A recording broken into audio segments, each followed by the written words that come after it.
Hey guys, welcome back to another episode of the Typical Skeptic podcast. I have another fascinating guest with me today. I have with me Simon, and he's from the Library of Gnosis. He speaks on a lot of like esoteric and occult topics. He gets into like Gnostic stuff and like ancient, just really cool ancient writings and stuff like that. He knows a lot more than me, so I'm gonna be kind of trying to I'm trying to keep up with him this episode, but I really want to learn this stuff. So it's a really pleasure to have you on the show, Simon, and thank you for coming on. How are you? Pleasure's all mine. Yeah, I'm great. So, Kicking lights ass. yeah, where did you want to start today? What did you want to start off with? I think the best place to start is in the past, right? So I want to be talking about something that's called Prisca Theologia. It translates like ancient theology. And Okay. it's the idea that all religions spring from a common source of primordial, like ancient theology. That would be like the true theology of the true idea of our past, and so on and so forth. So that's why we find so many similarities within different religions. It's almost like they're drawing upon the same source, so to speak. And I have a Bible quote here. This is something that the censors left in the Bible. Who among the gods is like you, Lord? Who is like you, majestic in holiness, awesome in glory, working wonders? Exodus 15:11. So you can see here it's talking about multiple gods. It's not just one God. The ancient Israelites, they used to be polytheistic, meaning they worshipped multiple gods. But then the cult of Yahweh won over. And Yahweh is an interesting character. In the oldest scriptures, we have oldest texts and so on and so forth. We have of him, place him as a war and storm deity, kind of like Zeus. Do you think Yahweh was Zeus? I mean, I know, like, I don't know if you've ever looked into the work of Gerald Clark. I mentioned him to you. I was a big fan of his. He wrote the books, The Anunnaki of Nibiru and the Seventh Planet Mercury Rising. He was on the thought that like Yahweh was Enlil, and that was also Zeus. Do you feel the same, or do you think that those characters correlate?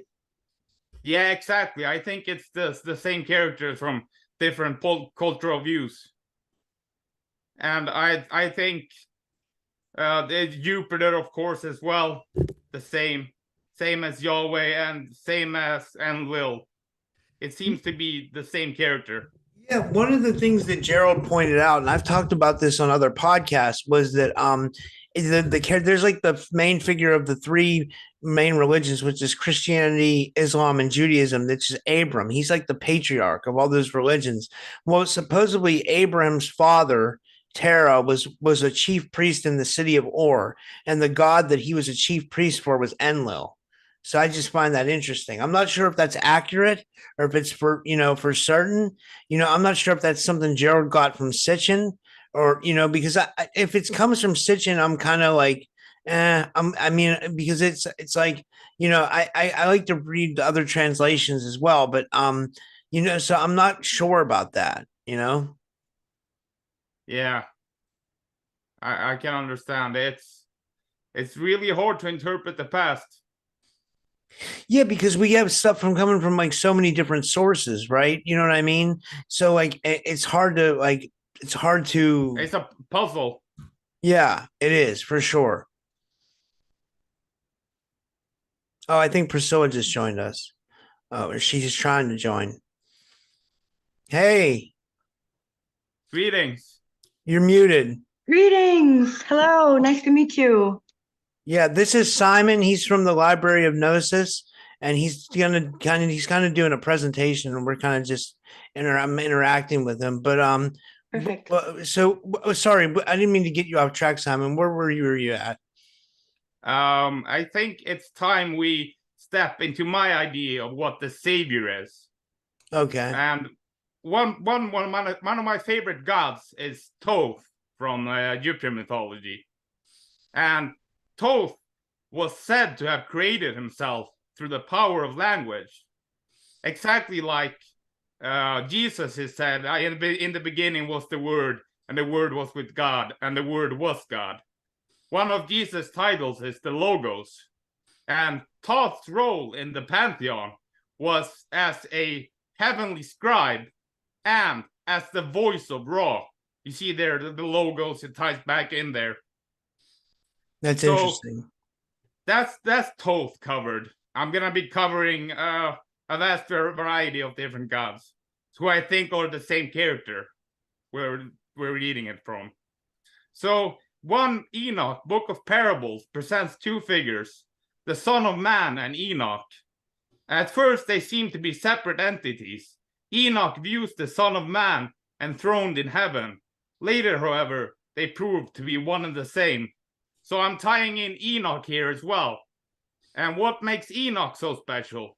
Well, he's one of the few characters in the Bible who entered heaven alive. I don't know if there was anyone else except for Jesus who entered heaven alive in the Bible. Didn't Moses go up to heaven as well, or supposedly, or something like that? Or was that Enoch? I don't know. I can't talk on it. I'm not sure. I know Enoch did. Yeah. But I'm not sure about Moses. He might have. Gerald gets into work where he said that Enoch, the birth of Noah was interesting. They say that like Noah was like white haired with like shining eyes. So Enoch's or someone went to Enoch. They say he was with. Sorry, I'm all over the place. Like his grandson.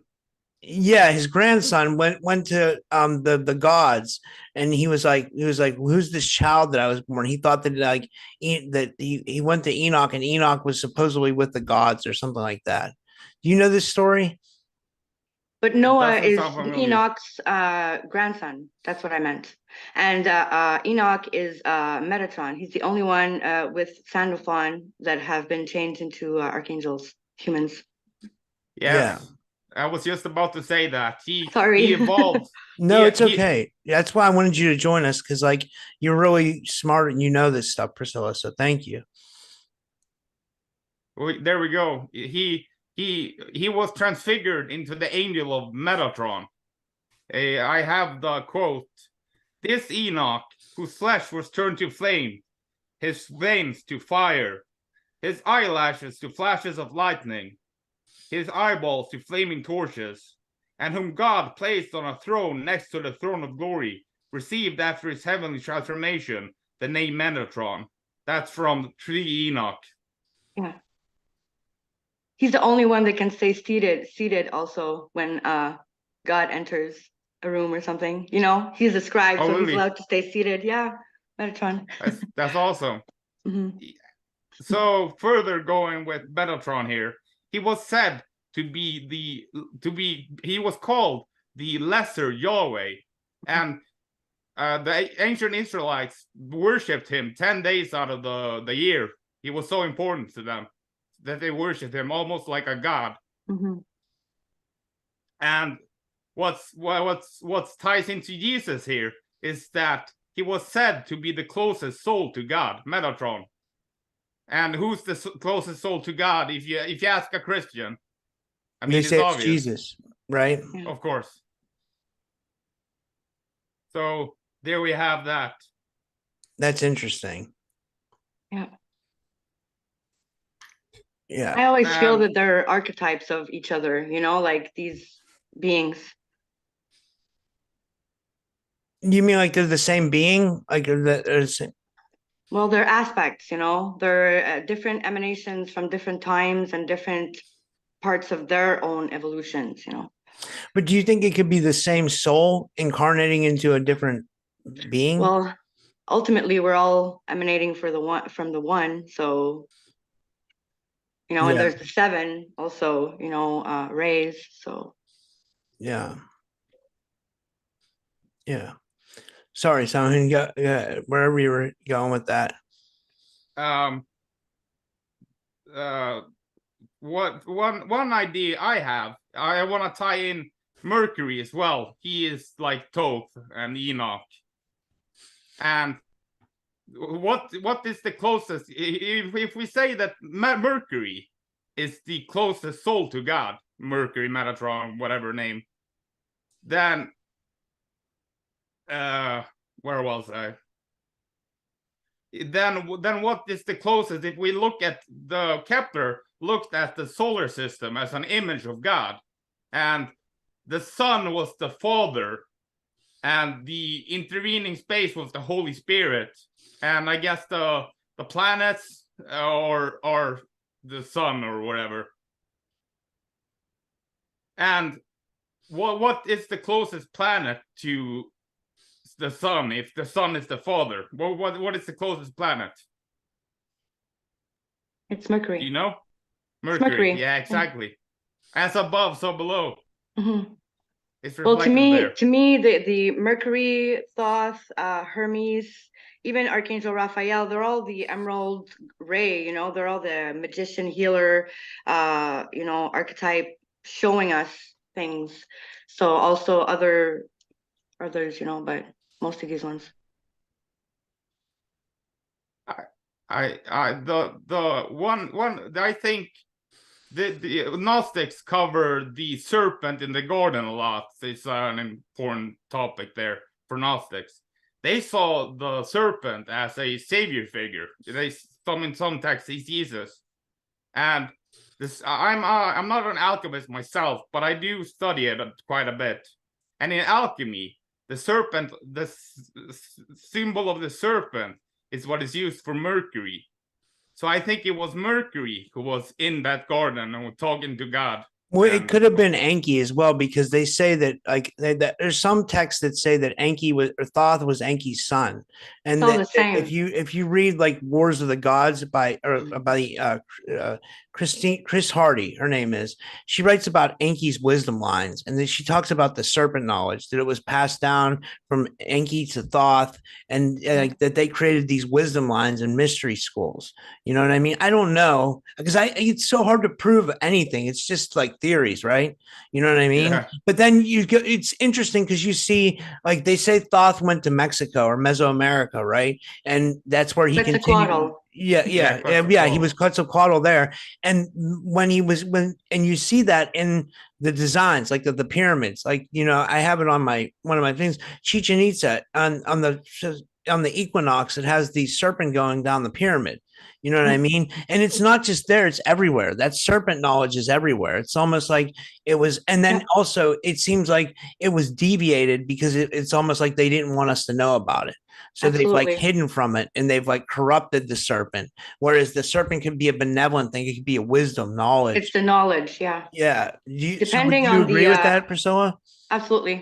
Absolutely. And what he said also is very relevant to me, like Jesus and, you know, like the light bearer, the morning star, Lucifer, you know, the aspects, they're like two sides of the same coin to me, even before I even studied anything, you know, like to me, it was, I knew this already. So yeah, absolutely. And you know, like Enki, Prometheus, you know, all these ones that you said, which ones did we mention?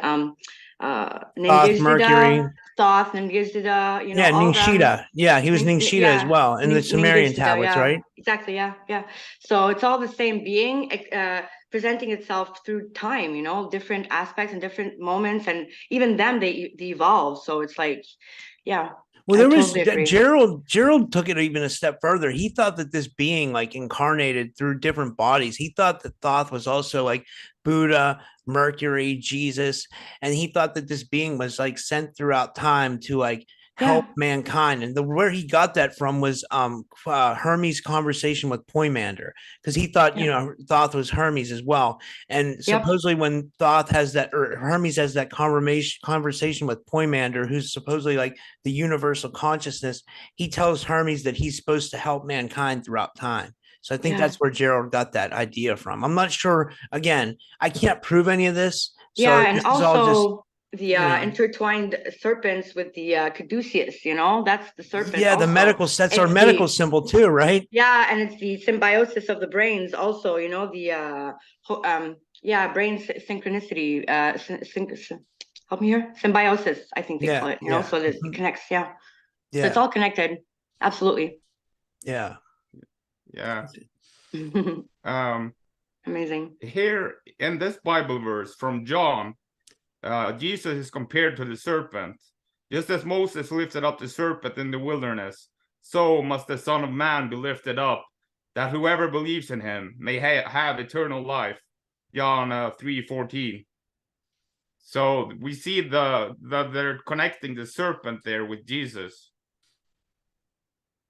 And then we come to probably I think I like this character more than Thoth, to be honest. And that is Hermes, the divine trickster out of the bunch. Yeah. He was called, one of his titles was Hermes Kriophoros, which means the ram bearer, or translated as the good shepherd. And I mean, Jesus literally says in the text, I am the good shepherd. Whoever believes in me, blah, blah, blah, blah, blah. So the sacrificial lamb also, they call him, right? Like he's also like Jesus, I think. Like he's coming here as, to not sacrifice himself. Well, yeah, but I mean to show us, like he's getting problems for that, with everything here. So it's all symbolism. It's like metaphoric. Yeah. It's like right. Yeah, for sure. But why did they call Hermes the divine trickster, do you think? Like, because I'm interested in that. Well, he has trickster-like qualities to him. Okay. Yeah, he's gonna, like Lucifer, teaches you through problems. That's interesting. Yeah. And what's so interesting about when you read it, I can almost not believe it. Do you know what Hermes' mother's name was? Maya. It's literally one letter difference from Maria. So it's almost the same name, which I found interesting. I did not know that. That's so interesting. Yeah. And he like Jesus, Hermes has a heavenly father and an earthly mother. We have the mother Mary, and then we have God, which in this case would be Zeus. But I'm not sure about the Zeus connection there. For in Egyptian texts, sometimes the creator deity, creator of all, is Thoth.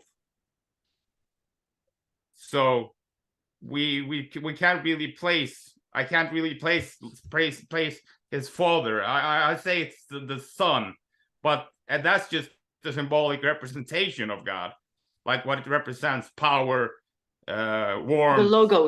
The logos, the sun, our sun, bringer of life, bringer of light. It's the same thing. It's really like all the same things shown to us differently. It's real. That's what I really am starting to understand. All the gods, all the religions, everything. It's all just showing us the same thing in different ways, different times. And when you say the text, the Egyptian text, like they present Thoth as being the creator. Well, maybe it's like interpretations of the peoples of these specific texts. It's always like they're written by humans, right? So we need to like try and see sometimes what they meant, or how they were seeing it, or what kind of doctrine they were into really, deeply. And it's always like this, it's always like fluctuating a little bit around the same things though. But the sun and the logos and the light bringer and the light is like information also, it's data, so it's like all linked. Yeah, that makes I like that. That makes sense. Well, we'll get into that topic eventually more. I have something else planned. But you mentioned this before. We have Hermes Caduceus, which is the medical symbol now used for hospitals. And that, of course, has two serpents. Here we have serpent symbology again. So the symbol of the caduceus is there, seems to be there for healing. So it's like the serpent seems to represent healing or wisdom, I think. Yeah. Then Hermes was the messenger of the gods. So he was a master of rhetoric. Like the first thing he did when he got caught was started lying. That's the trickster aspect there. He lied to Zeus that he hadn't stolen Apollo's cattle. So it just shows you like that these demigods also had flaws as well. You know what I mean? It's like they weren't perfect. I find that really interesting. It makes them very real to us. Yeah. We can relate to them. Yeah. Absolutely. Yeah. They hold really certain traits, of all the archetypes that we embody also. So it's really, they are really specific in their ways. So it makes me think, were they just somebody just that was really intelligent, just writing these and trying to teach humanity about their own flaws and traits, like that they recognized already? Or do you think these demigods actually existed? I think something came up for me, and that was that they found, I'll get back to the question, they found the tomb of Gilgamesh. You've heard of Gilgamesh, I'm sure. Yeah, I love the story. It's an amazing read. It's but they, I talk about that they found the tomb of Gilgamesh, but like what's more interesting is how like Gilgamesh like connects to the Atrahasis, because in Gilgamesh he meets who we know of as Noah, but that's actually Atrahasis, right? And Atrahasis tells him that he was the only one given immortality by the gods. So you see in that like that connects to the Atrahasis, which, and then that also you find Gilgamesh's name on the Sumerian kings list. Okay. And then also, but then the Atrahasis also connects to the Enuma Elish. So I feel like those four things are like main reads about our history, like which is the Epic of Gilgamesh, the Atrahasis, the Sumerian kings list, and the Enuma Elish. They're like essential because they're like showing you that this all could be very real. And then when you bring in the fact that they found Gilgamesh's tomb, that makes me think that it all might be real to a certain degree. Like they always say there's always some lies and truth, and there's always truth and lies. So that's why I say it's so hard to figure out like what. Oh, sorry, there's a loud motorcycle outside my apartment, but it's always so hard to tell like what's real. I guess we have to take what resonates with us though. But I don't know. What do you think? Yeah, the fact that Gilgamesh's father was 2/3 god, I think, or half god or something, and his mother was also a goddess. So he was a Nephilim, like men of renown, heroes of old, as they say in the Bible. And he was, from depictions of him holding a lion, he was said to be around 5 meters tall or something. What is that, 10 feet? And here in English, I would guess he was probably like a 10 to 13 foot tall, like, because that's more like 30. 30 feet. 1 meter is 3 feet. Yeah. Okay. Yeah. So not a little guy. Yeah, 15. Sorry. 15. That's still huge. That's huge. Yeah. Some people say that, what I find interesting? Like some people say that like all these megalithic sites and stuff were built by giants, which I think that's kind of like a rudimentary way to like say that they were built. I think it was done something a lot more intricately. I think it was done with like sound and like things that we can't even imagine. Like, like those pyramid blocks on the Great Pyramid, they're like a ton. They're like multiple tons. Like, you know what I mean? I don't even think a giant could have lifted those, or you know what I mean? Like, I think those structures were built between the megalithic sites and the ancient pyramids. Like, I think it was done with technology that we can't even fathom right now. It's interesting for sure. Yeah, I agree. I think just saying that it was giants really doesn't answer anything. Yeah, I bet there were giants. So no, I do. I believe there were giants, and I believe there's like a lot of truth to the flood story because you find the flood story in a lot of different cultures. It's all over the world. Every world has a flood. I mean, every country around the world has a flood story. You know. And also it was technology, but it's also like consciousness, because you know when they say masters of light, what is a master of light? Light is photons. Photons become particles when they're observed. So these beings, their consciousness is they're able to interact with the field, you know, like with the elements and everything. So I guess that with sound and certain abilities and maybe tech also, they can move stuff, like move mountains, like Jesus said, right? Yeah. It's all together, I think. And also, I want to say I'm glad you brought that up, Priscilla. I think it's a really good point because I think that we're starting to come back into these abilities now. I think like we're at a time in humanity where like people are starting like you're a good example of it. Like you're starting to tap into your abilities and like you're able to do stuff like you were able to heal me and you're able to like do some amazing stuff. So I just feel like a lot of people that's happening to a lot of people. So I feel like humanity is coming into their gifts that we've lost over time, you know, if that makes any sense. Then that I didn't mean to go off on a different subject. That wasn't, you know, but sorry, Simon. Sometimes I guess that's what happens on podcasts, though. They go all, you know, different places. But it's great. A natural flowing conversation, natural. Yeah. Directed chaos. Yeah, exactly. Yeah, exactly. Yeah. So why Hermes is so important is that he is a god of liminality. He kind of goes in the middle, you know, on the tree of life. Mercury, I can't remember the Sephiroth, is on the left side of the tree of life, Kabbalistic tree of life, and the left side is female. So why is a male placed there?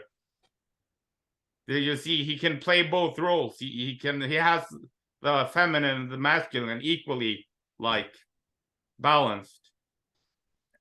And if you think in a yin and yang symbol, you can think of Hermes' role as Mercury, as this S silver lining, and in between chaos and order. He's this god of liminality that gets us. You know, it's interesting, Simon. Somebody told me that the word hermaphrodite is basically just Hermes and Aphrodite, man and woman. That's correct. Yeah, and I'm looking at the Sephiroth. It's Netzach. I'm not super good to pronounce it. Okay, and it's number 7. So that's pretty interesting. I didn't even know. I just looked it up. Yeah. Wait, what is that, Priscilla? Can you repeat that? I don't understand. The Sephiroth on the Kabbalah tree that he was talking about, he said he didn't know the name. It's Netzach, Netzach, Netzach, and it's number 7. I don't know if you can see it. Does that mean angel? I'm trying to think. You can share your screen if you want. You see it? Oh, yeah. Okay, yeah, it's interesting. Yeah, I'm not quite sure what relates to Mercury on the Sephiroth. But that's the one. That's the one I showed you. It is. Is it? But that looked like it was on the right side. Well, we on the Iverdid because it's the phone. You know, we're like okay. 2 screens. Yeah, sorry. So yeah, it was. I was right. It is on the left side. Yeah. Yeah. Let me see. Oh no, you're right. I think. Hold on. I'll go back to that. That's what I've been told, at least. Well, that's the one I drew. That's me that drew this. It's my my notes. So I'm just gonna go look again. Oops. Sorry, I don't mean to make you wait here. So on mine, the severity is on the left, and mercy is on the right, and he's on the right with the mercy on the 7th. That would be male. I think you've got the wrong Sephiroth. I don't know if it's the Sephiroth that correlates with Mercury, the planet. It might be different. It's Kabbalah. I don't know. Well, not an expert on Kabbalah. Something I picked up. Okay. Okay, it's interesting. I don't know much about Kabbalah either, though. I want to learn though. That sounds interesting. Yeah. It's all related, like I said, Yeah. So why this thing about him being the god of balance, like another figure? Have you heard of Abraxas? Yeah, the chicken snake god. Yeah, he is also like a deity that's above good and evil. He was said to be the judge between good and evil. Like they needed a third party to judge what was, you know. And Abraxas is where you get the abracadabra, the magic spell. I It's like true. that. No, it's true. It's where you get it. I'm not joking. That's interesting. It's so interesting to see how all this stuff correlates, like I find this fascinating. Yes. This gets us into the squaring of the circle. It is the challenge of constructing a square with the area of a circle by using only a finite number of steps with compass and straight edge. And the symbol, the squaring of the circle, it is impossible to do, because to square the circle, to calculate the area of a circle, I think you use radius times pi, radius squared times pi. And because pi is a transcendental number, meaning that it's infinite, it never ends, you can never get a perfect square or circle. So it represents doing the impossible, which describes the nature of God. God is the creator who creates himself. He does the impossible. Like Thoth, he spoke himself into existence. He did the impossible. And that, of course, relates to Jesus as well. Yeah, I didn't know that Thoth spoke himself into, I didn't know that. And that's really it's stunning to me, because like they say in the beginning, there was the word, and the word was from God, and blah, blah, blah, It's amazing. It is. I guess it depends on what myth you want to believe and stuff. If Thoth was Enki's son, if he was, then does that mean Enki created himself as well? Or all the Anunnaki, do you think they all they could be higher angels or something like that? I think what the Bible calls angels, they used to call gods. They got demoted to angels instead of gods. But it's the same stories. So it's really in the Bible. These angels are our creators, maybe. Yeah, for sure. That's what I'm thinking. That's why they're depicted as humanoids. That's why, because they were created. Let's create them in our image. Our image, yeah. Yeah. Our image. Absolutely. The I Elohim. agree. Elohim, which is they translate it as God, but it's supposed to be translated as God. Yeah, Elohim is plural, absolutely. And it's like I said, the 7 rays, the archangels, the 7 gods, the 7 planets, the 7 chakras, the 7 colors, it's really, really that. I think that's why Gerald made his book, The Seventh Planet Mercury Rising. There's a lot in that, it was about Thoth, but he called it the 7th planet Mercury rising, which is, 7 Mercury, Thoth. It's all, it's all related.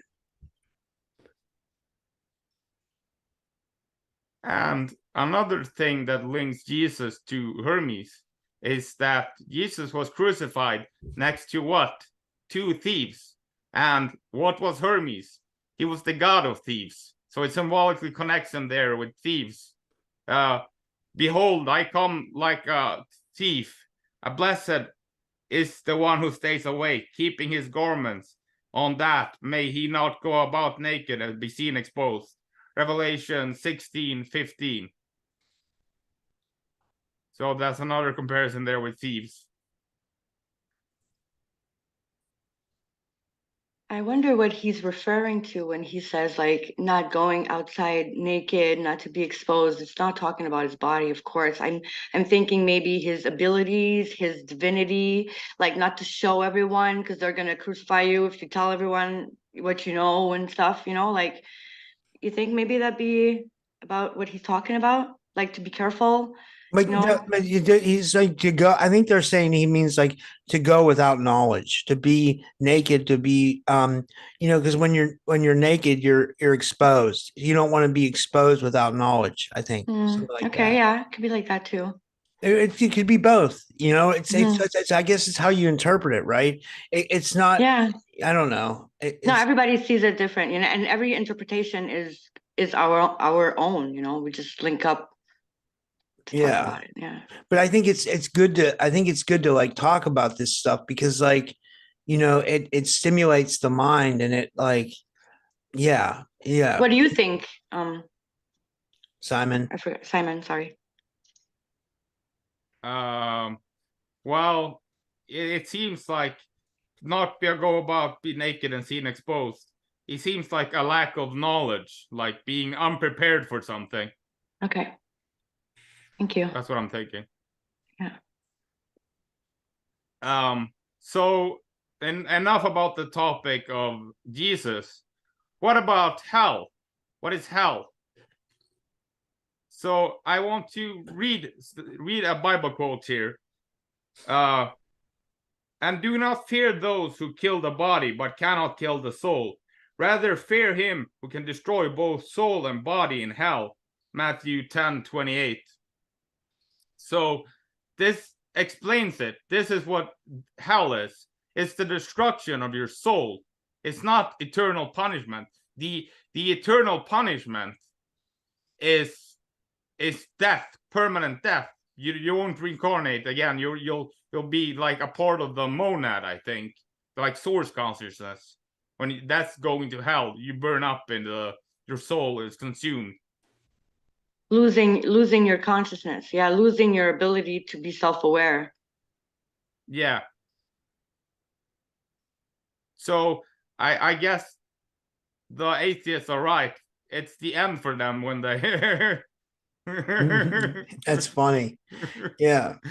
But no, I mean, like, well, what do you think, Simon? Do you think we reincarnate over and over again, or do you think we this is one and done? I think we reincarnate again and again. I do too. That really resonates with me. You know. Yeah, there's so many stories of people remembering their past lives, and well, I've had they've like been seven. able to prove. Yeah, I've had 7 past life regressions done. And I mean, like I'm a little bit skeptical, but I still felt like there was like a lot of truth in them as well. Because I just tend to be a lot more skeptical about everything. But I mean, there was a lot, and Priscilla she does past life regressions, so she knows a lot about it. But yeah, maybe Yeah. you could talk about it a little bit, Priscilla. Yeah, sure. I believe that as higher souls, we decide what we really want to experience as in densities and as in so we have cycles, and we come here to experience certain things, and when we're done, I think we go to other worlds, there's other places, other bodies and other physics, like other experiences with other abilities, and it's endless. It doesn't stop. It's like when you're done that part, you're gonna go there. It's like an amusement park, kind of, because when you're infinite, you're like, okay, so what do we do now? Like this is getting boring. So you want to find new things, or keep on creating and keep on evolving and changing all the time. So we're all in different places in our cycles as emanations, of sparks that are experiencing, and it's data, it's information we're gathering through our own evolution. Wait, I got a question. What do you think about the fact that some people say that like we have multiple parts of our soul that are doing that now? And I don't know if you've ever heard people say that, but some people do say that. They say that like there are aspects of our soul, like that our soul is like fragmented, and that there's other parts of ourself experiencing things in other realities, like parallel realities and Absolutely. stuff like that. Do you believe that as Absolutely. well? Yeah, I'll explain how I see it. Let's say, okay, right now we're talking, three of us, and all of us, we can think of another moment in our lives and we can kind of live it and feel it and see it and remember it at the same time that we're here, right? Well, as higher beings, we can do that, but multiple places. Like, we're able to navigate it better. So it's like our brains, like me, I can go up to 4. Like when I do the sessions and everything, sometimes I have 4 screens, like kind of in my head, but them, it's like bigger. So it's all the same one, but kind of, because ultimately here on earth, we're emanating from the 7 principalities, I think. So from the 7, we all come from, you know, what I mean? Yeah. So it's like yeah. downstream and upstream. It's like one splitting and then splitting and splitting and splitting and splitting, like that. And is that why we have deja vu moments? Like, because those are moments that where we've like experienced other realities? Yeah, deja vu, there's like different explanations. I think also deja vu can be when you're dreaming, you're kind of planning your day, like, so maybe you plan that part of your day, or it's like a milestone to tell you, yeah, you're okay, you're on the right spot, or you have to notice something there. I think that everything we go through is really to empower us and for us to pay attention and see what we have to learn or see, and it can be different for each one of us, but ultimately it's from a higher perspective or a subconscious messaging to you, something through that deja vu. That's interesting. Yeah. So sorry, Simon, go wherever you were at. That was it. We kind of went off on a side note, but that's interesting for sure. So in Egyptian mythology, they have what is called the weighing of the heart ceremony, where they weigh your heart against a feather, which represents Ma'at, the cosmic harmony. And if your heart is heavier than the feather, which means you've lived a bad life, very, very sinful, and done many evil things, your heart will be heavier than the feather. And then what happens is a goddess called Amit will eat the heart and thereby end your existence. Is that from the Egyptian Book of the Dead? Is that where that comes from?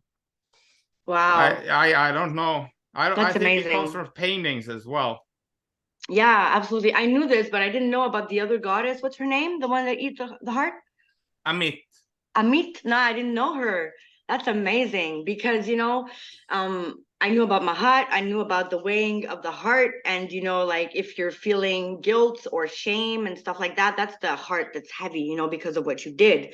Right. So but I didn't know the part where the other goddess, well, the other aspect of the goddess comes in and, eats the heart to reintegrate into source, like you said before, right? Yeah. That's interesting. And that's supposed to be the punishment because the underworld was called Arat, and it was a heavenly paradise. So the underworld in Egyptian mythology is a paradise. There's the 7. It's 7 worlds, right? It's like the first one is like for the people who didn't take sides, like good or bad. They were just like not taking sides. And then the second one is for the ones that whatever. I think the ones that I would need to look at it again. And then the third one would be like heaven. The perfect place where you absolutely want to go after, and like you're saying, like heavenly and everything. And then like there's different realms, right?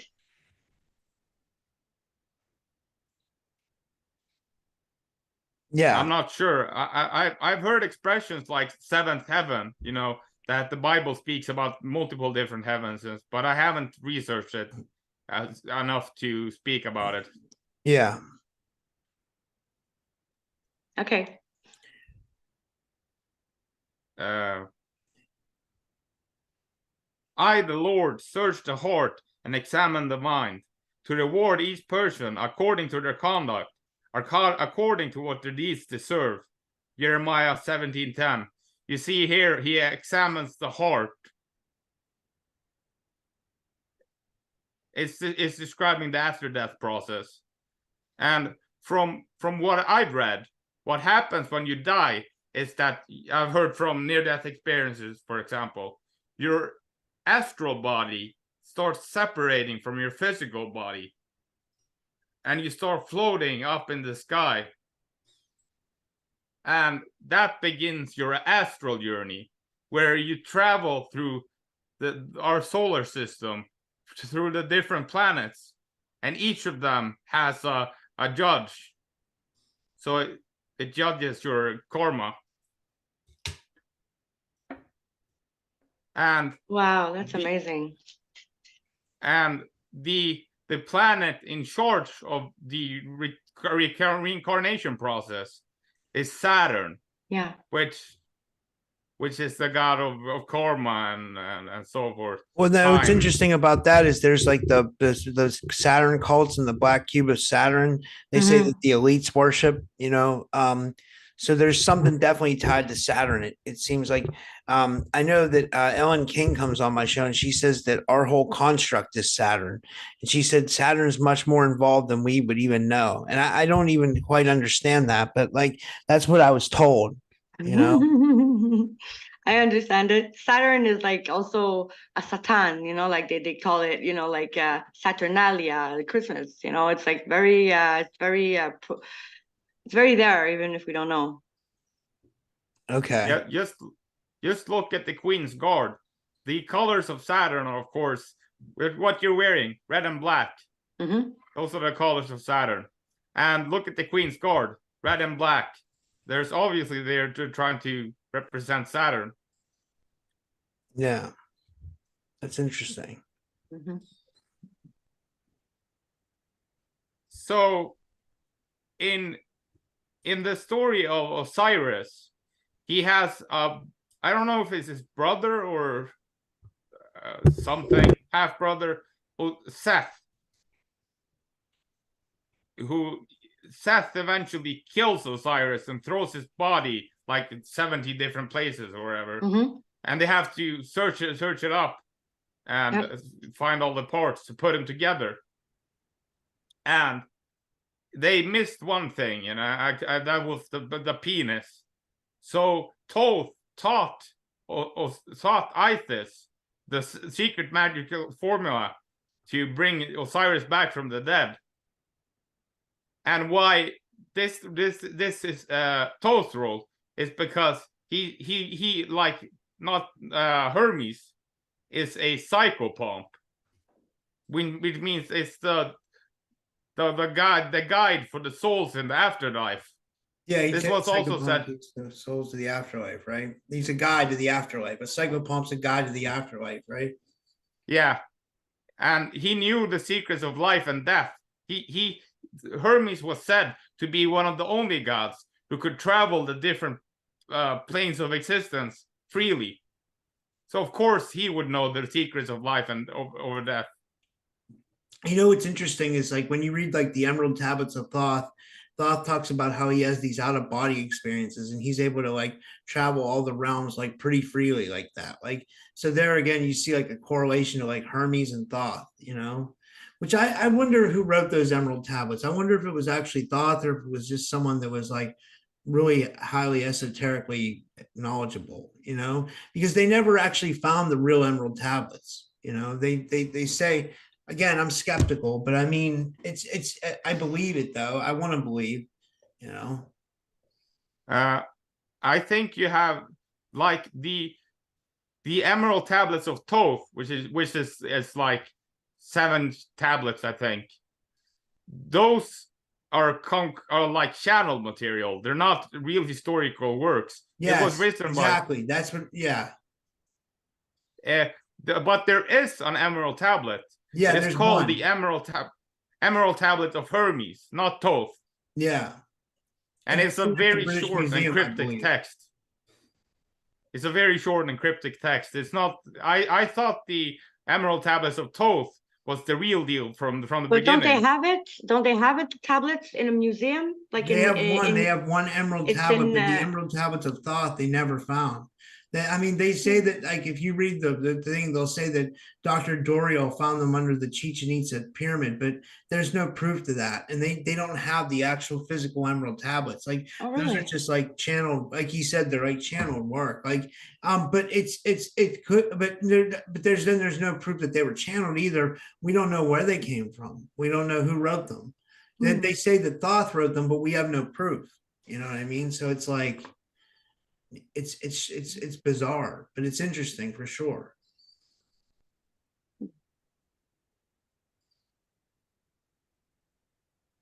Sorry. Yeah, like I said, Saturn is from the Bible is Satan or Moloch. He also goes by the name of Samael, the god of the angel of death. And Samael is known to be in the seventh heaven, and he's the being with all the eyes. That's Samael. And they said that Moses' soul was to be taken by Samael at the end of his life. Yes, he's the god of death after all. Saturn is the god of death. And I don't think Satan is like this evil character we have him out to be. Or like, he is evil, but he's doing it on God's permission. He's the adversary, the tester, and the tempter. So we're going through an interview process with God.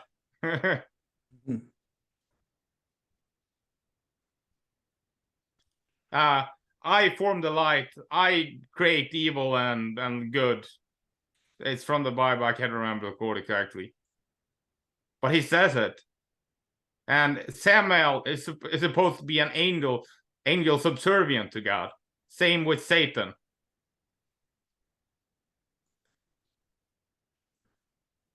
Wait, can you say that again? I'm trying to figure that out. What was it again?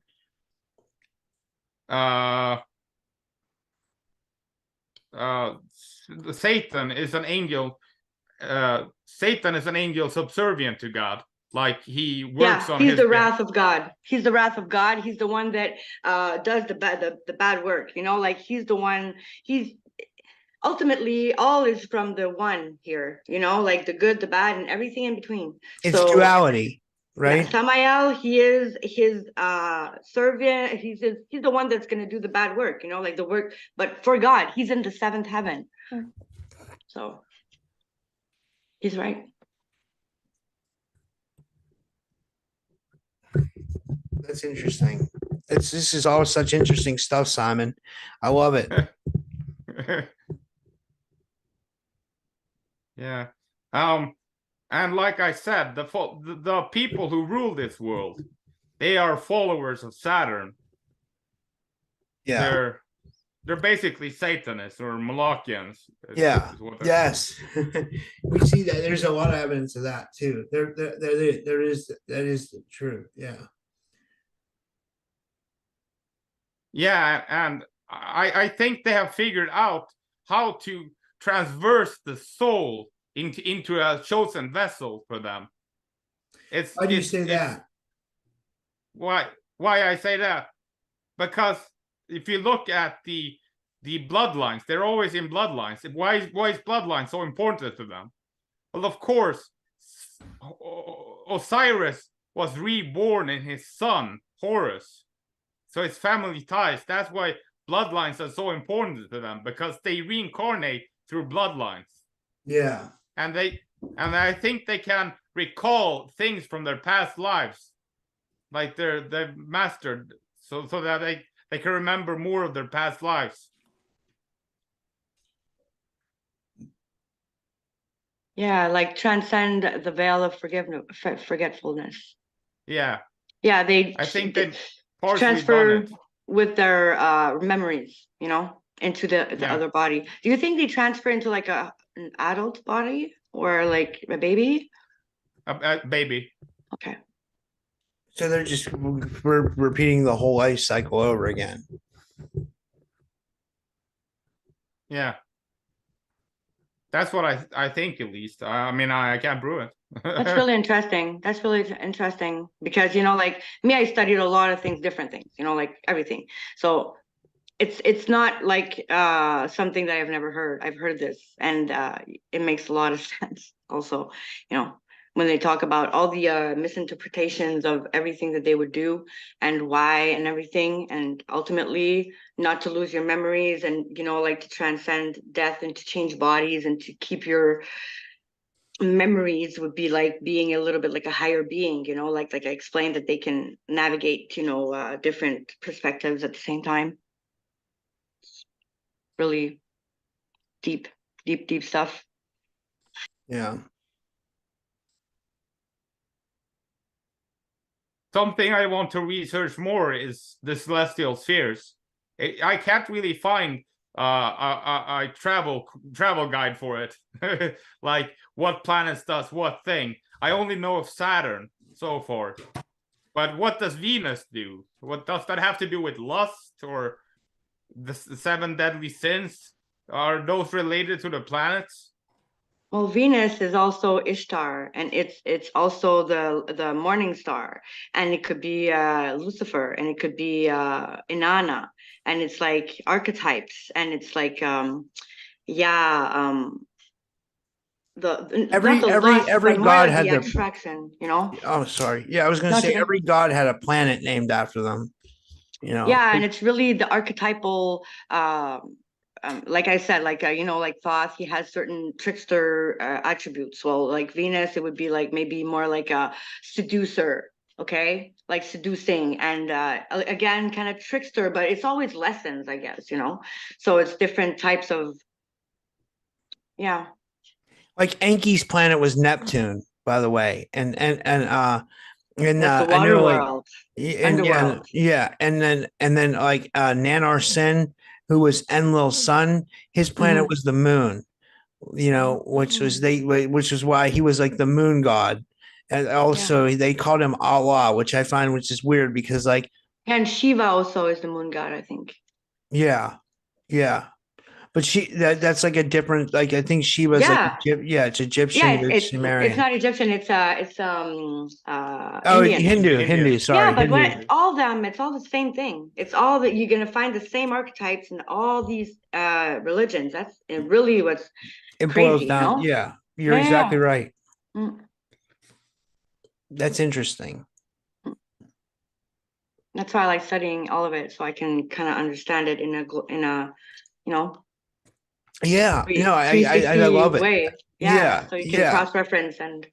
I'm so glad that we decided to do this together today Mhm. because like you're really bringing out some good information with Simon. Like it really complements everything he's saying. Well, like it's really good. Thank you. Is there anything else you wanted to cover, Simon? No, I'm finished with my list. Oh, I it had was a bit prepared.